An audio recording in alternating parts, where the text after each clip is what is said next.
I'm Claire Evelyn, design enthusiast and space curator. I've been designing and coaching clients for 7 years, helping you create beautiful and functional spaces by learning new techniques, understanding research, and making mindset changes is my area of expertise. I want you to live in a space that compels and inspires you.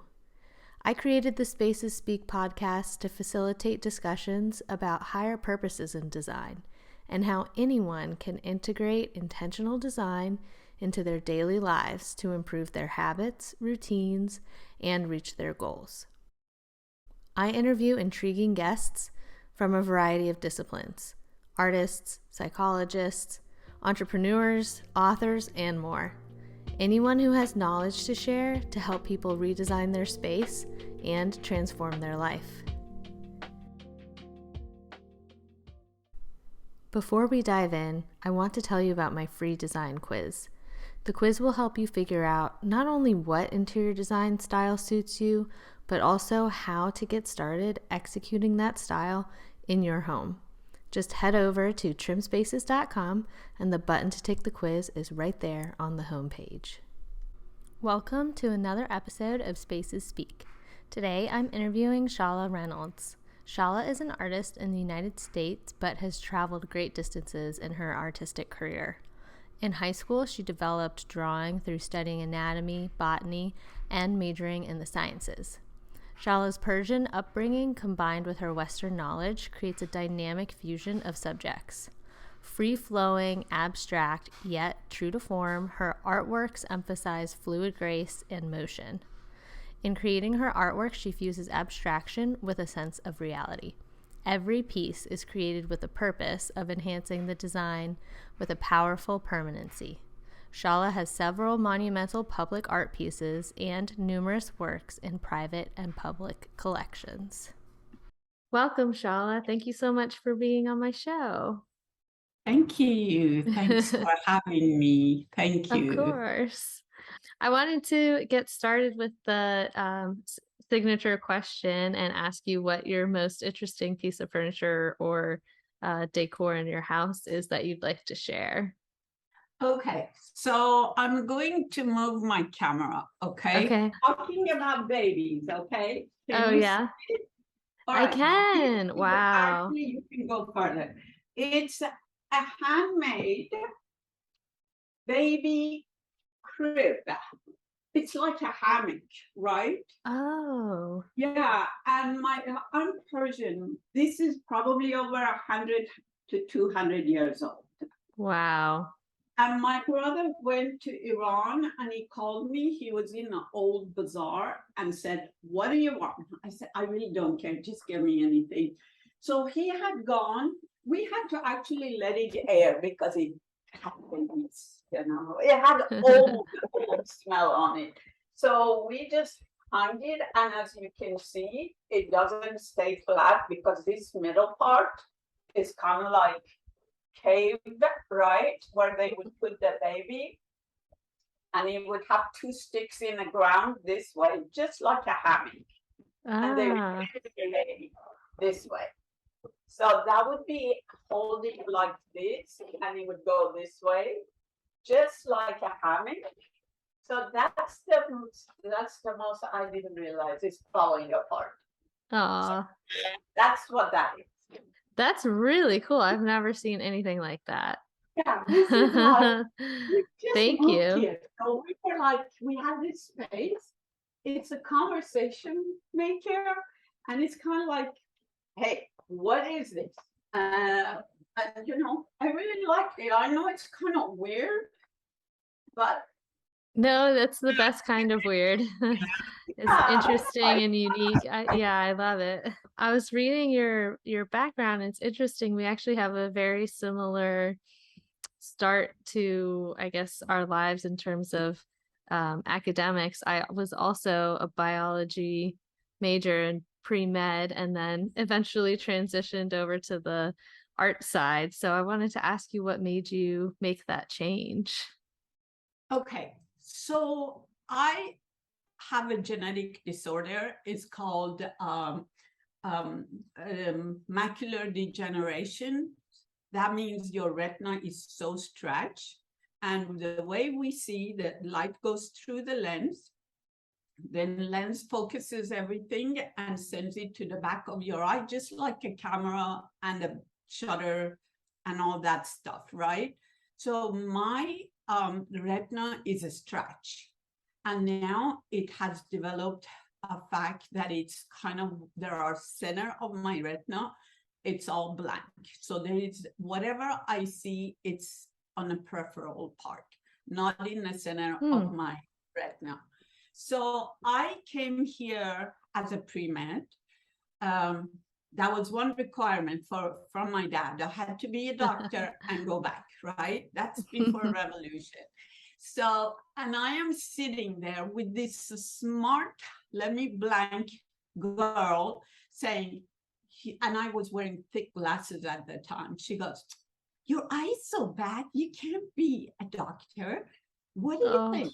Back then, there was no accessibility. There was no Zoom text, Zoom this, Zoom that, right? So I just went, oh my gosh, we always have to be careful about what we tell people, right? Because that can be a life changer for them. And that was the moment I realized I can't see. What am I doing? And all through my life, I didn't tell anyone that I can't see. My family knows that. I have a sister that's worse than me, but she tells everybody she can't see. But me, I don't. I don't like people's attitude when it changes, when you say you can't do something because you have a disability. So I just said, therefore, I can't be a doctor. I changed my major. I called my dad, said, I'm going to be applying in the art department. And it was like, oh my gosh. End of the world. You will never make $1. That's what he said. Oh my goodness. Yeah, nobody thinks artists can make any money. So that's right. Yes. Yeah, that's so interesting that one comment changed things. But you're right, you do have to be careful what people say. But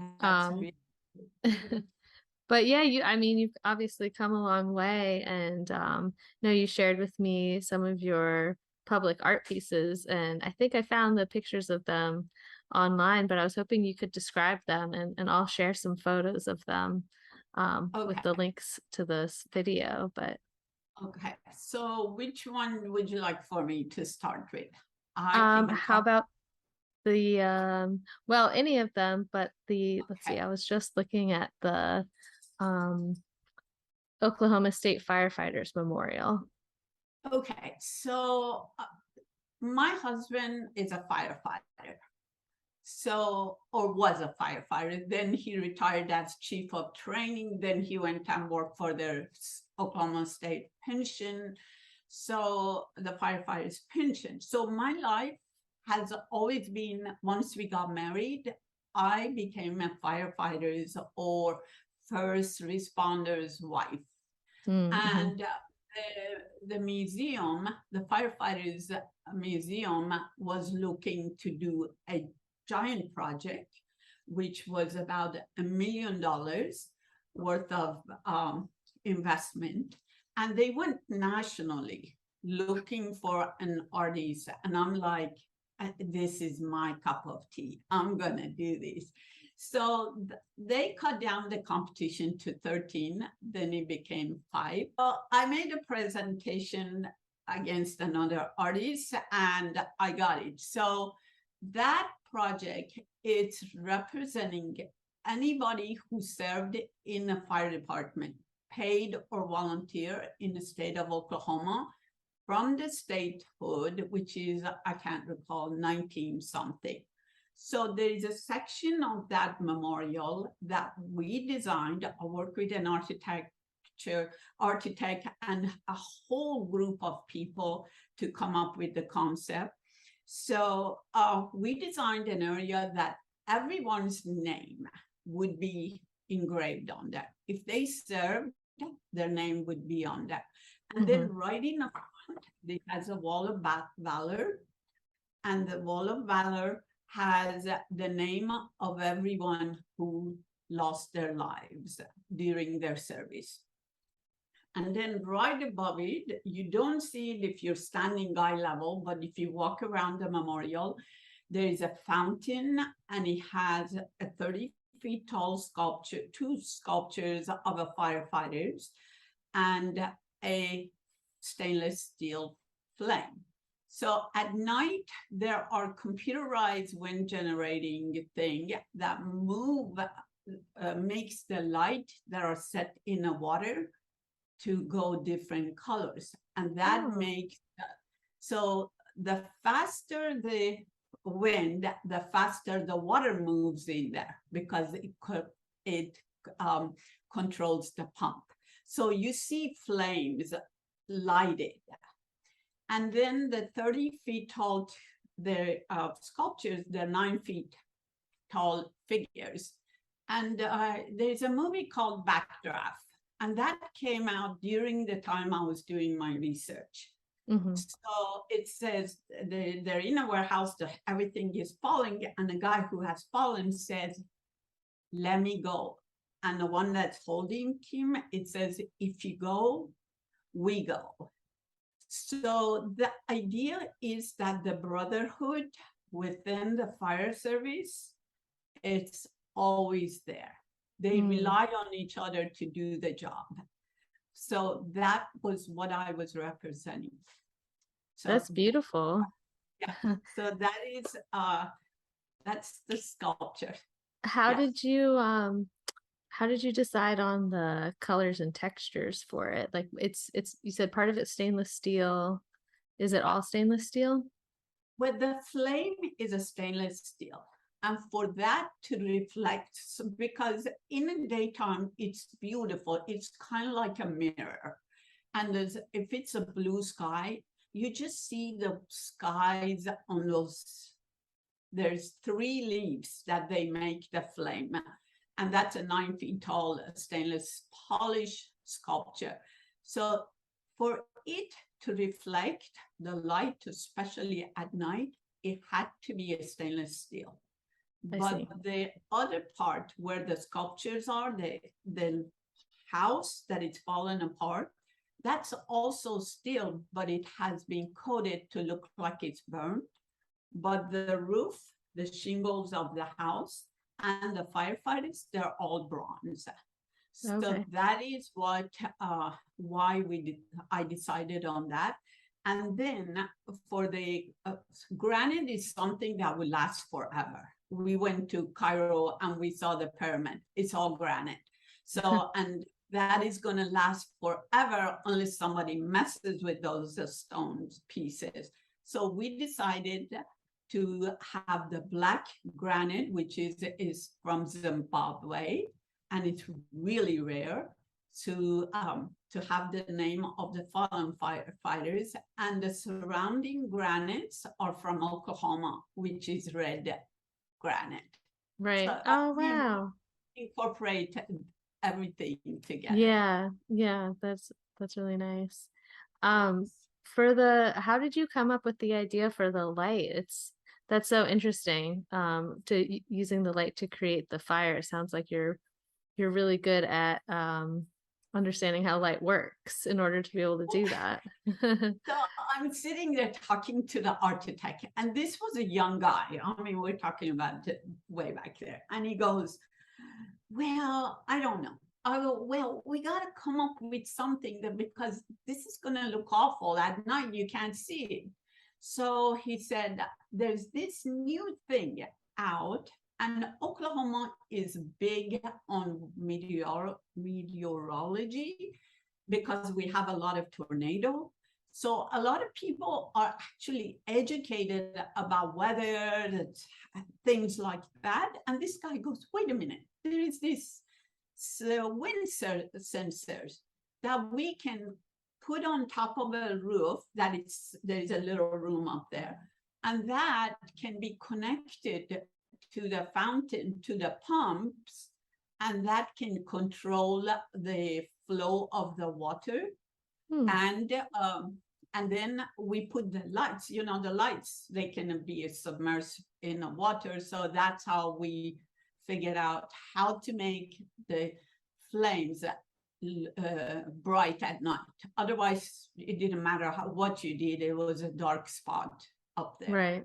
Right. Oh, that's so interesting. Yeah. And what about let's see, there was another one in Oklahoma, correct? The City Yeah. Fire Well, I Department did three of Memorial. them. Okay. Oh, all three are in Oklahoma. Okay. Yes. So yeah, I lived in Oklahoma, and I'm a recent resident of California, like going to Okay. 7 years now. Well, let me talk about going home, Sure. which, yeah, so that's the I-40. I-40 goes across the country, connects, I think it goes from Arizona all the way to New York or somewhere. I don't know the end of it. But when it gets to Oklahoma, after you pass Arkansas, there is a river. It's called the Arkansas River. And the highway goes over that. And the bridge for it was an arch. So, and it's 200 feet tall. So on the Memorial Day, there is a fishing tournament going on, maybe half a mile away. So they could actually see the bridge. And then there is always, it's a commerce river. So there's a lot of barges go through that carry merchandise and stuff. That they take it across to wherever their destinations are. So one of these barges, we think he went to sleep. We don't know. Or they said he had a heart attack. We don't know. Let's forget about the guy. But what he does, he hits the last post of the bridge. Oof. So people that are coming from Arkansas side going to the middle of the country don't know there is no bridge here, and this much of it is gone, so they keep falling. Yeah. It's So awful. yeah, there were like people that were coming from a horse race tournament, so horses got killed in there with their trailers, they fell in. There were families. There was so 14 people died. One of these families had a little girl about 4 years old. Oh. So, and her name was Shay, and Shay Johnson. And this, this was something national. CNN was there every day reporting. So the mayor and the Oklahoma State Department of Transportation and the FEMA and Cherokee Nation, because this was on the Cherokee Nation's property or land, they wanted attention taken away from this tragedy, but also they had good intentions. They wanted to give back and memorialize and honor these people. So they started looking for an artist to do something. They originally wanted to put a plaque there, like they always you see on the side of the road. But the mayor said no.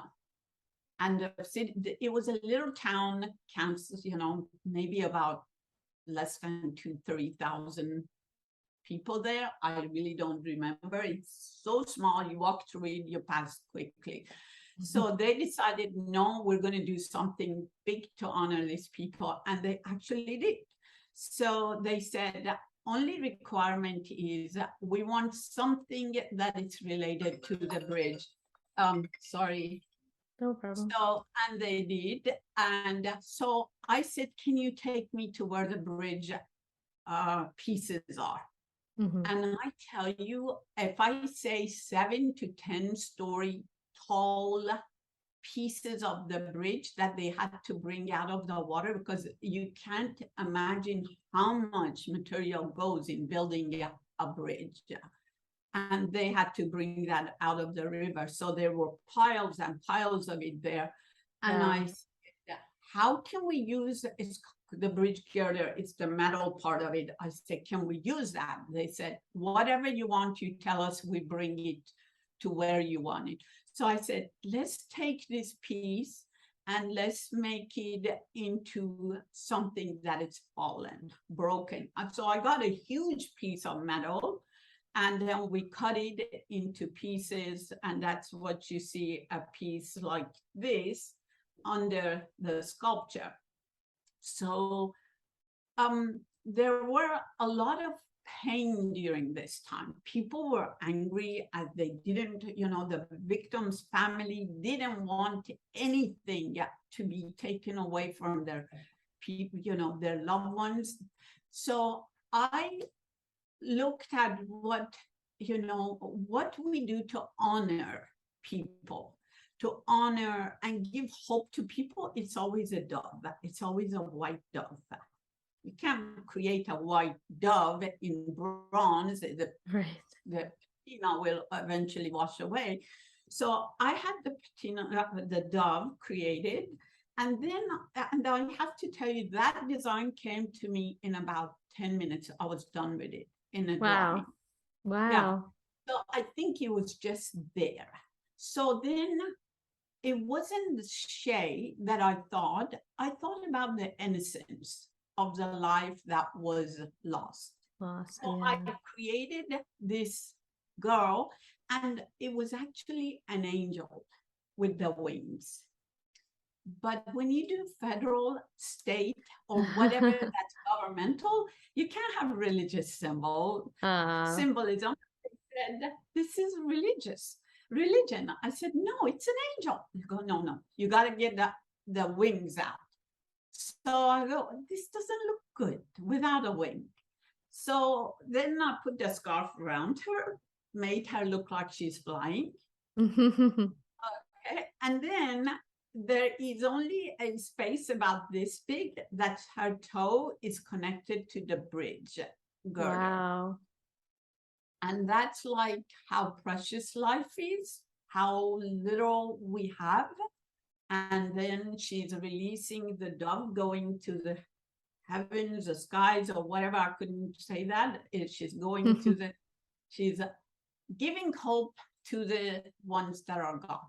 And then right under it, there's an octagon, multagon, whatever it is, 14-sided Egyptian tomb made out of black granite. And then we put the picture of each one of the victims on each side of this octagon.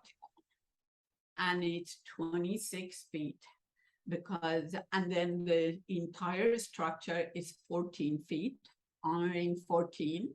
And then there are 5 posts there. There were 5 survivors that the fishermen pulled out of water. So they have their names with the plaque on them. So the family came back and said, we want to have something to do with this. I said, whatever, this is you tell me. So they said, we want a plaque or a clock that represents the time. And that is on there as well. Mm-hmm. And then there are 2 tombs here, and those have honoring who is gone and talking about what this is on one side. Right. Yes.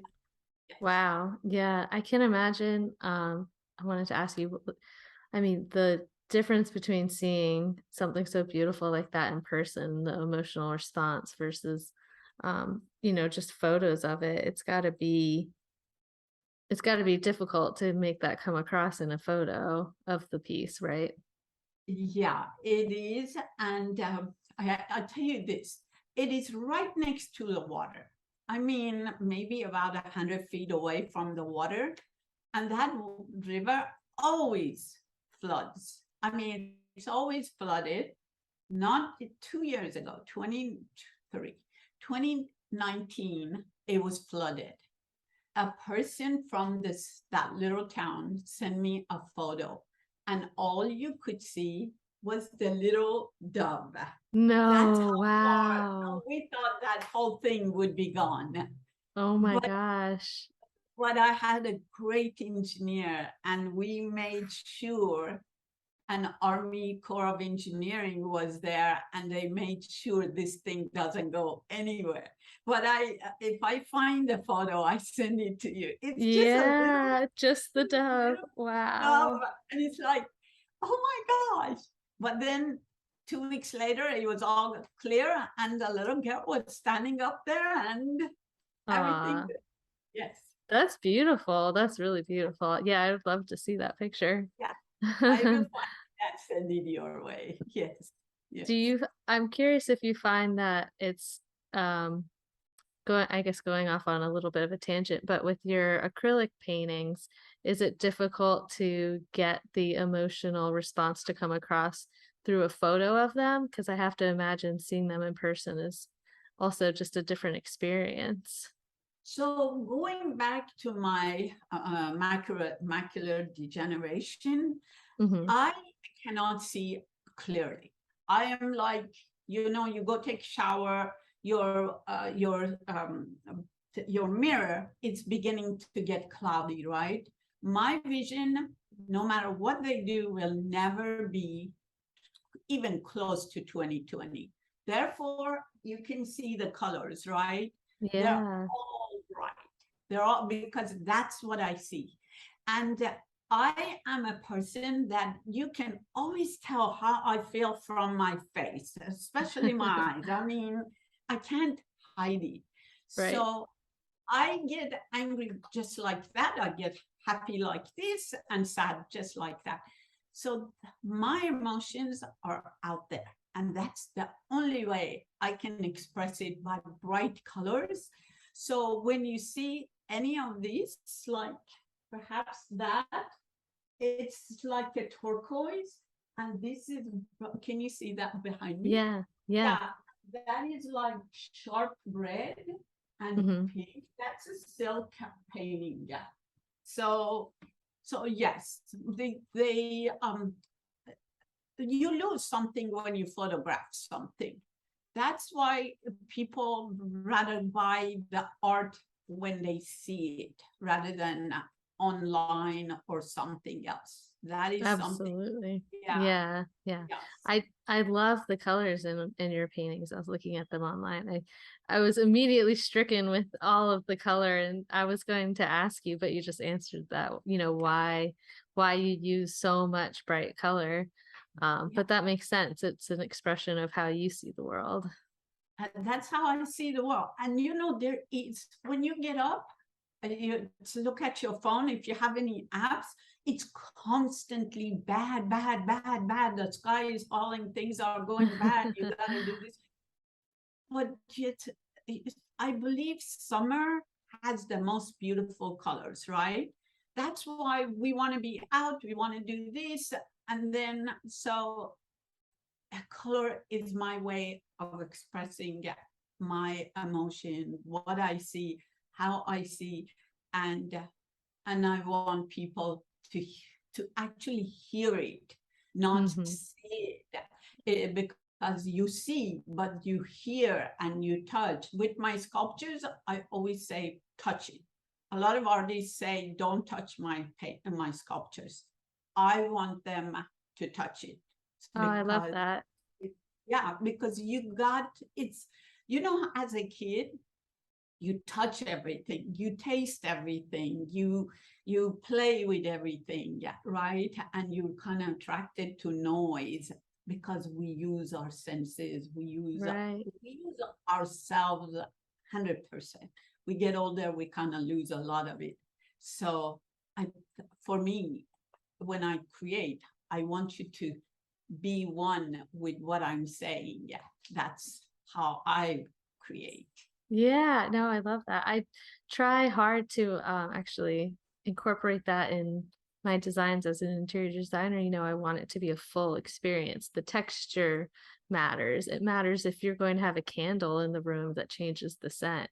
All those little details that, hit your senses are important. But how do you incorporate a lot of color in your home too? Oh, yeah. Oh, most definitely. We Yeah. came here 6 months ago, and okay, James is sitting there. That's my husband. So here's my Hi. Right. Okay. So telling you what, you know, I also collect glass.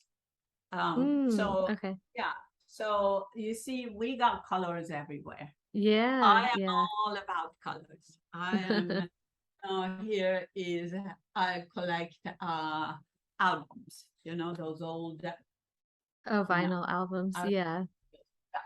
yeah. So here are my people. So yes, we incorporate, and my people, like my family, is the same. We're all about colors. That's great. Yeah. So you had one more public piece you wanted to talk about, right? Okay, so the Oklahoma City Fire Department received a piece of granite from Mirror Building. Mirror Building is the building that was it was federal building, and Timothy McVeigh brought a truck in front of it and blew up the entire building.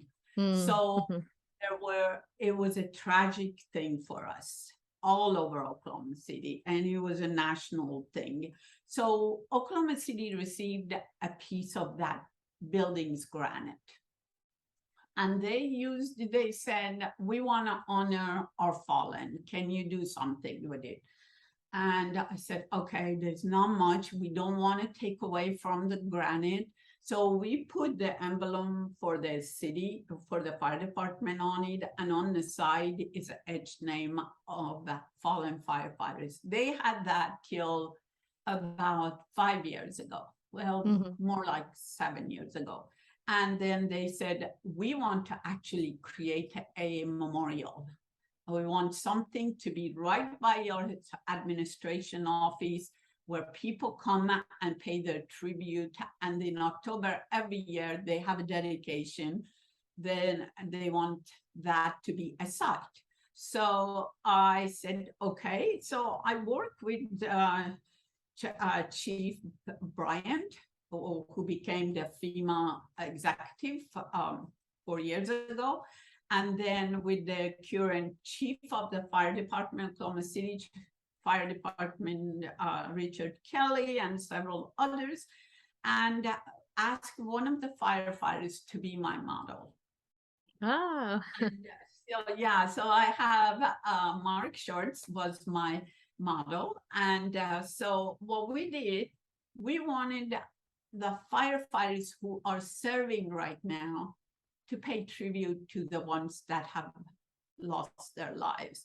So you see the one that is standing in front of the granite piece, he is touching the names of the ones gone. He had just Ah. returned from a fire. He's wearing his gear and he's tired, but he has a place in his heart for the ones that are gone.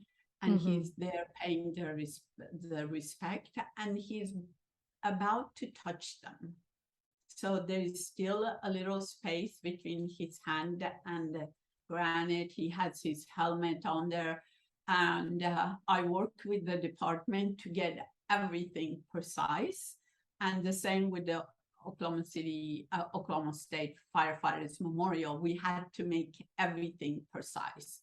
mhm. So that is also, so we created a place that has lights at night shining on this piece. And it is a firefighter honoring those who have paid the ultimate sacrifice with their lives. What do you think what is the emotional response from somebody seeing it in person? Okay, so when you have a life size of anything, it makes it real. Mm, mhm. If it is like a pedestal piece, yes, it's amazing. It's great because I create both. But when you actually have that at night, it is. I have been there several times. I've gone back to see it, but at night, as you walk toward it, because everything is dark, well, street lights are on, but still dark. But you see this face that has light shining on it. And it's quite eerie to get near and see this person. He becomes live. Mm-hmm. And the face that that sculpture has, it's actually my brother's face. I lost my brothers to AIDS years ago. Oh, I'm So sorry. that was my way of also giving back to him, Mm-hmm. remembering him. So, so for people who walk there, especially at night, they get the sense of this firefighter being real. He is there. Things are kind of like there is an an air about it. It is live. And then the same with the firefighters, the big sculptures. I have been told by a lot of people, especially the ones that they have retired and they don't go to work every day as a firefighter, is that they go there and reflect on their years as a firefighters, as the years as they serve. Mm-hmm. And they see their names etched on a granite. So it is, they know they have done their job. They're part of that history. Yeah, So, yeah. and then in October, when they have the memorial service, that's where all the families come, and and everyone who had lost their lives on that year gets honored. So for them, that becomes a special, because they're, you know, somebody recognizes the sacrifices that they have made. So Right, it is right. special to the family as well. I'm sure. Why do you think it's the life-size one? Why do you think it's I guess extra special at night? You mentioned Uh, specifically at night. for that Oklahoma City Fire Department piece, I think it is, you know, it's dark, right? And it's the mystery of it. And the closer you get, we created the light, or put the light, so it only you he had lights coming from below him, but the face is just glowing. Yeah. And I Mm. think that makes it more special, more like, hey, wait a minute, who is there? Let me go see Ah, him. So yeah. yeah, and it's kind of like, oh wow. And then they get there. I have a lot of people that they kind of go, I'd rather go there at night, because it just makes me feel like he is there. I am, especially the firefighters. Right, right. That's beautiful. I hope that I get to see it in person one day. Well, anytime you like, we can fly to Oklahoma City and Okay. stay out We'll of all meet of there. this. Yeah, You mentioned that you do the smaller sculptures. I saw some of them. They're or at least some on your website right now are made out of yes. copper, right? Which is really beautiful. How did you what inspired you to create those? So I love copper. I love that. Again, we go back to the color. And copper, when you go buy a sheet of copper, it is gorgeous. It's this rust looking, but it's shiny, it's glorious. So, but when you buy the sheet, you can buy them different thickness. Hmm. There, they sparkle. So what I thought is, when I was creating my Orion Skybird, I thought I want this to be shimmering. Yeah. Yes, the light can reflect on a flat surface that is polished and it would look like a mirror, but I also wanted it to shimmer. Hmm. So I got, you know, those hammers that you kind of chop, you kind of tenderize the steak with. It has a Yes, little, yeah. okay. Yeah. So I had a piece of block. It's called cinder block, and they're very rough. So I would sit there and hammer the copper on there, and that gives it that texture you see. So it took me 8 months to make those 4 pieces. They, Wow. I think I cut about 300 to 400 feathers. So then I created a skeleton, which is called the armature, and then cut each piece to fit the body. And if you look closely, they have holes. So if this is part of the body, for it to get to the next one, you had to create holes Mm-hmm. and then create the holes on the other side so I could sew them together with a wire. Yeah, Wow. Okay. yeah. So That's a lot of work. yeah, I can see Cyrus there in the studio. Cyrus, can you grab one of those? So, James, can you get Cyrus to grab one of the copper sculptures? So anyway, I had to sit there and sew with the copper wire, which is very thin but very sturdy. So the body is all sewn together because the holes, you just kind of thread the wire through and go through it. And then all of those feathers are attached at one point. So if you put a fan in front of any of those 4 birds, they actually move back. Wow. They Oh, make I it. love that. I love that because it's kind of like they either they're complaining, or they're singing, depending on how fast you're running the fan. But the wings move, and that is something I wanted to create. Their base is heavy, and because it needed to keep them grounded. But then, if you have a fan, they just they come.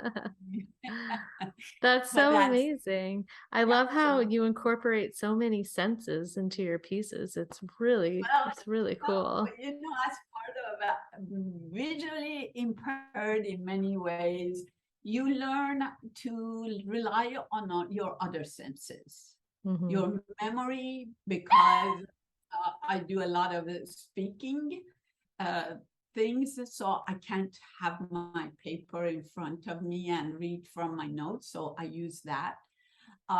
When people say stuff, I gotta remember what they're saying, and so I learned to touch things. So those are important. Those are important. As an artist, you learn Definitely. them. And whenever I teach art, I just go use everything you got, everything, because Yeah. that's part of big life. Yeah, absolutely. It really is. It makes all the difference. Yes. Um, let me see. You said something really interesting that caught my eye. Every piece of yours is created with a purpose of enhancing the design with a powerful permanency. What is the powerful permanency? What does that mean to you? Well, if it is the material, I'm going to do my best to make something that is going to last a long time. Mm-hmm. Definitely silk is delicate. I don't know how long it's going to last, but canvas is going to be forever if you maintain it, right?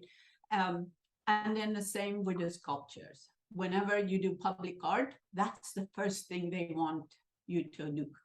Make something that is permanent, maintenance free. So, and then that's the part of physical part of it.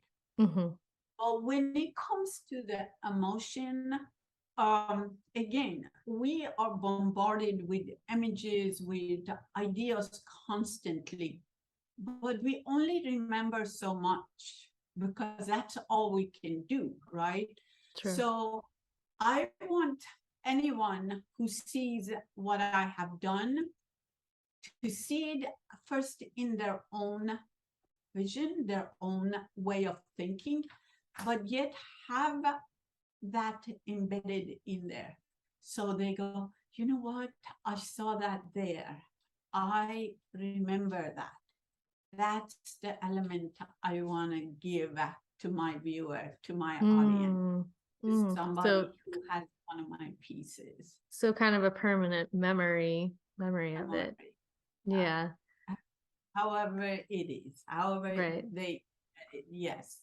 Yeah, that's beautiful. And I think I can imagine that the way that you approach things using all the senses that definitely comes across. I Yeah, mean, it's kind of crazy. it already There's has a to lot me. going So on at times.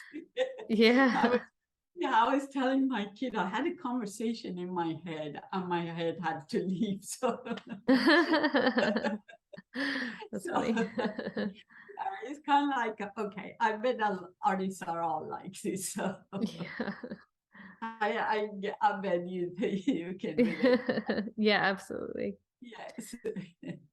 Um, I'm curious how your approach is to starting a piece is different between, say, an acrylic piece like one that's behind you, or the memorial pieces, or the smaller um, pedestal pieces, as you said. Like, how do you when you start creating that? How does it differ? So, a lot of times I have to go do a research, especially like those kind of project. And when I work with a 40-member committee, every one of them had an idea, right? So, so that is mind-boggling. Uh, in that regard, you just go, what's the essence of what they want, right? Hmm. For like the firefighters, the big piece, 30 feet tall piece. Ted Wilson was the chaplain for fire department, came and said, no matter what they tell you, you got to make it about the firefighters, about their brotherhood, right? And then bingo, this is what I wanted to do. Because I didn't know, put this, put that. No, it became about them, their brotherhood and unity. So, and then let me give you an example about my paintings. We lived in downtown LA. We just moved from there. Going from my apartment to the studio, I had to go through the 3rd Street, and I had to go through environment where a lot of people have no hope, no Oh. nothing. So every day, that was the time that I reflected on life in general, on how I can do my part in it and what my subject was going to be. Hmm. So that is a lot of pieces that I did during that time, and I continue doing. It's how I see the world. And so that is when I start creating, I go, okay, this is what I want. What can you give me? And again, like I was telling you about the going home piece, things present themselves. There are times that I'm not willing to listen to myself. And and those are the times that I just go, what am I doing? But then there are times that I go, wow, why wasn't I thinking about? And it just pours out. And 90% of the time, if I don't like a piece, other people love it. Really? It's a crazy thing, but somehow I am my own worst critic, and I see a lot of things that I need to fix. But then people go, "Oh, wow, this is what I want. This is what it was." So that's how I come up with the ideas. Yeah, that's so interesting. What or I guess when has there been a time when you started to create something and it just wasn't working and you walked away from it? A lot of times, Really, a lot of times, yeah. yeah, a lot Guess of that's part of times. the process. That's part of the process. I carve stone, and stone, there's no guarantee that the piece you started you're going to end up with. So Wow. I had pieces that broke on me. Oh, And you have this 300-pound piece of marble or alabaster, and it becomes like 100-pound, because you can put it here. Yes, here is my system brought the copper piece here. So thank you. I know it was heavy. So I lost my The alabaster. right.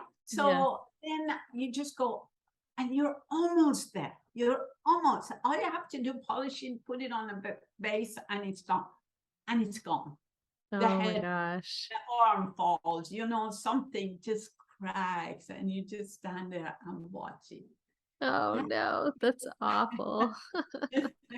That's when you put the hammer down, because you can break more. Or, and you just go, okay, you don't want me to do this, so tell me what you want me to do.